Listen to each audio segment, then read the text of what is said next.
এক আনন্দঘন অনুষ্ঠানের মধ্য দিয়ে বামুটি আরডি ব্লকের অন্তর্গত তুইফানিয়া লুঙ্গাচা অ্যাটেস্ট জেবি স্কুলে এক সংক্ষিপ্ত অনুষ্ঠানে যা শ্রমিকদের মধ্যে পাট্টা বিতরণ করা হয়েছে। বামুটিয়া আরডি ব্লকের তুইফানিয়া লুঙ্গাচা এটেস্ট জেবি স্কুলে এক আনন্দঘন অনুষ্ঠানে শ্রমিকদের মাঝে পাট্টা বিতরণ করা হয়। অনুষ্ঠানে প্রশাসনিক শিবিরের বৃক্ষরোপণ কর্মসূচি, কৃষি সরঞ্জাম বিতরণ এবং রক্তদান শিবিরও অনুষ্ঠিত হয়।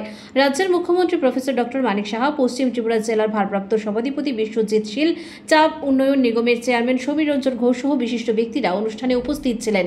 মুখ্যমন্ত্রী বলেন, পাট্টা বিতরণ অত্যন্ত তাৎপর্যপূর্ণ এবং আগামী দিনেও রাজ্য ও কেন্দ্র সরকার চা শ্রমিকদের এবং সংশ্লিষ্ট সকলের আর্থসামাজিক উন্নয়নে কাজ চালিয়ে যাবে। পাশাপাশি এই সময়ের মধ্যে সরকার শুধুমাত্র চা শ্রমিক নয়, সংশ্লিষ্ট সকলের আর্থসামাজিক ব্যবস্থার উন্নয়নের জন্য নিরন্তরভাবে কাজ করে চলেছে বলে দাবি করেন মুখ্যমন্ত্রী প্রফেসর ডক্টর মানিক সাহা।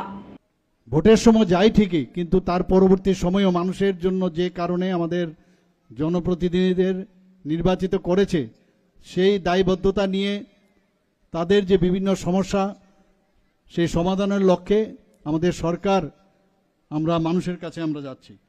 এই দুই পর্যায়ে বিভিন্ন ব্লকে, পুরসভা, নগর পঞ্চায়েত, ভিলেজ কমিটি এবং মহকুমা স্তরে প্রায় 4600-র উপরে শিবির অনুষ্ঠিত হয়েছিল।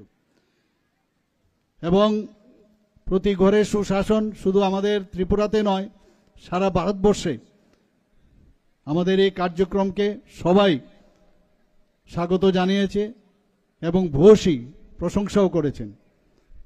আমরা শুধু বিল্ডিং বানালাম, আমাদের এই সরকার বড় বড় বিল্ডিং বানানোই শুধু উন্নয়ন নয়, আমরা মানুষের আর্থসামাজিক উন্নয়ন, রাস্তাঘাট, স্বাস্থ্যের যে পরিষেবা সেটা দেওয়া এবং শিক্ষা এবং তাদের সমস্ত যে যোগাযোগ ব্যবস্থা থেকে আরম্ভ করে সব বিষয়ে যখন উন্নয়ন হয়, তবেই আমি বলবো।